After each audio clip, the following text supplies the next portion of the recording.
Hi, we are presenting the SWOT analysis for Tengger Desert Solar Park in China. So some background, the Tengger Desert Solar Park is located in Ningxiang, China. It was completed in 2015. At the time of development, it was the largest solar park in China, but it is currently the second largest solar park in China. In the figures below, you can see the solar development over 6 years, and this growth shows 43 square kilometers, and it currently generates 1.5 gigawatt solar generation capacity. And on the right, we can see the figure of the irradiance in China.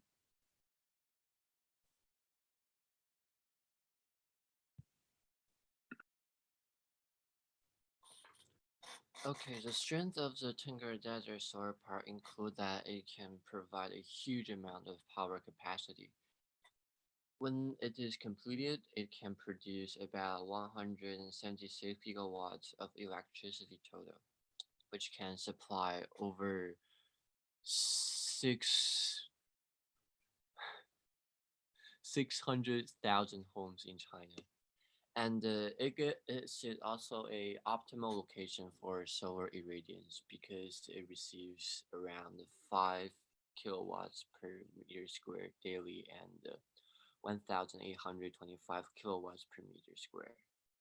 And the sunshine duration for the Tengger Desert is about 2,600 hours to 3,500 hours, which is a huge amount of sunshine duration time compared to other places. And also, the low humidity is one of the strengths as well. The reason why that low humidity can be a strength is because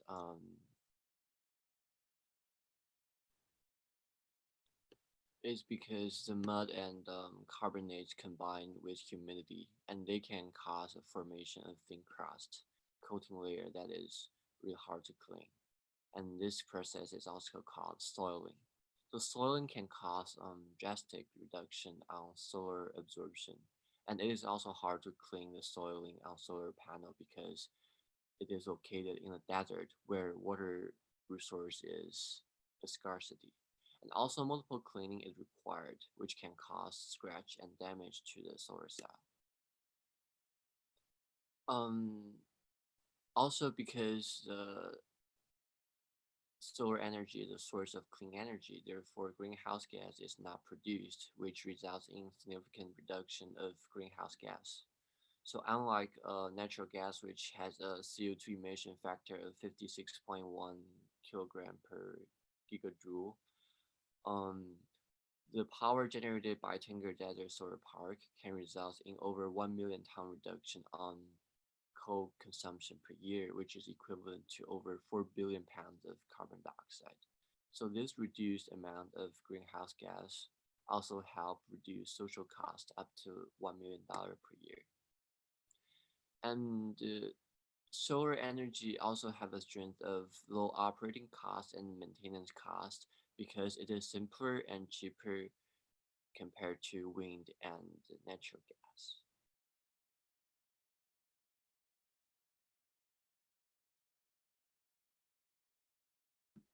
Thank you, Shenwei. Regarding the weaknesses of the Tengger Desert Solar Park, we have first identified its high initial investment.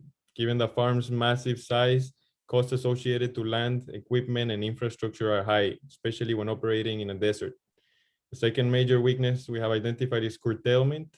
Curtailment refers to the occasions when electricity generation is below what the system is capable of producing.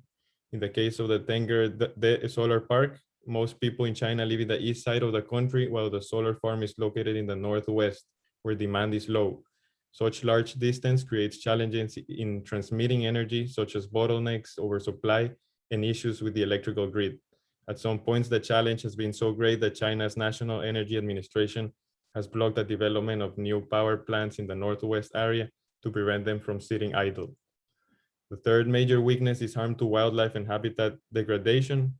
Despite being located in the desert, the farm's large land requirement leads to the displacement of animals and inhibits the growth of local plants.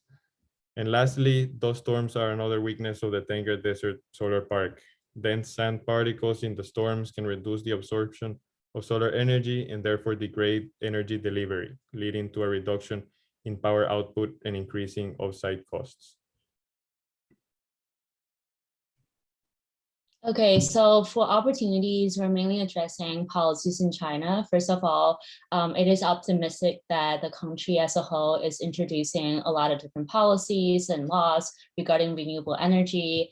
For example, in April 2020, there was a new draft on the new energy law that puts renewable energy as a priority for energy development. There's also policies like getting opinion on establishing a sound long-term clean energy consumption that was released in May 2019.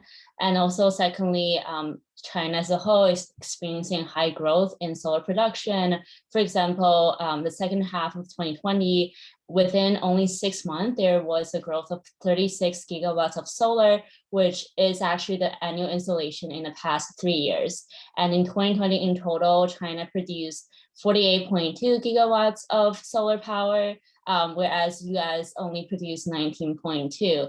So that definitely put China at a trailblazer position of solar production in the world. And then thirdly, solar production has been decreasing in cost, and research has found that if costs continue to decrease, solar in China can grow from 350 to 12,060 gigawatts by 2030. And I did some calculation based on my calculation for one of the homeworks. 1,260 gigawatts can actually power 2,600 Manhattans within a year. Next slide, please. Thank you. And regarding the threats, every single coin has two sides. And regarding the drafts that I was just talking about, actually, there aren't really concrete initiatives or targets in those drafts. So we don't really know what the government is trying to target at. And also, some of the laws are actually not like new laws, but they are just turning existing policies into codified laws. So the progress is rather limited. And also, unfortunately, in terms of solar, the country has been cutting subsidy by a lot. For example, the Ministry of Finance cut PV subsidies from $0.46 billion US to $0.4 billion US in 2020. However, on the bright side, the price declines would actually mean that in a few years, solar plants may not need to operate with subsidies, but this is not really the case right now. And also, there's actually a lack of incentives on the provincial level in terms of promoting the investment in renewable energy. There has been observed a surge in new coal plant construction in China. For example, in Hunan province, there was a policy saying that there shouldn't be any more construction of utility scale solar PV plants in the next 4 years. However, right off the bat, the province actually approved a new 2 gigawatts coal plant. And actually, China as a whole is still depending on coal production for their energy use by a lot. I think 68% of the energy production is from coal. And then there's also the geographic mismatch that Salvador was addressing for a little bit. And unfortunately, a third of the energy produced might end up being waste because there's not enough policy or not enough technology to support the fact that where the solar is produced is actually not where the solar is needed.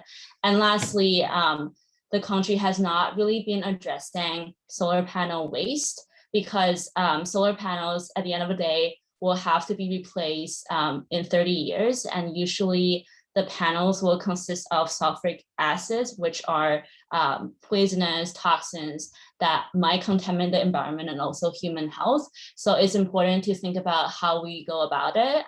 Right now, there's no existing policies. And I think that's it. Thank you so much for listening.